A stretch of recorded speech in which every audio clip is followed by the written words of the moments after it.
Okay guys, so looking at this door, you can see severe damage on the plastic coating here where it's been rubbed off. You can also see how the door is bowed out and air and water would come inside there. That's from a previous unlock, and I'll show you how to do it the right way with this airbag here. So this just kind of goes through the doorway.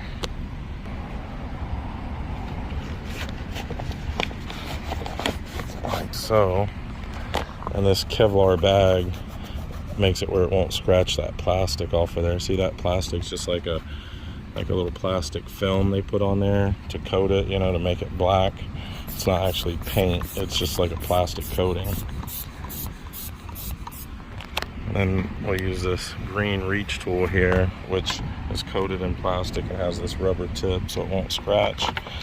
That'll just go in, come over to the flipper lock, unlock it, bring it back out, and let the airbag deflate itself by opening the valve up here.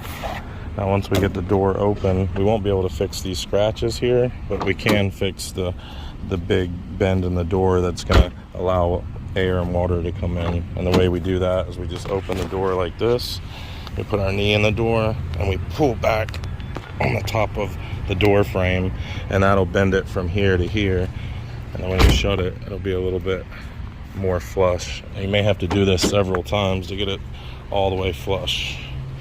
Just put your knee in here, and then grab the top of the door, and yank back on it like that, and then shut it, and you'll see it's starting to become more flush. I think we got one more pull on it.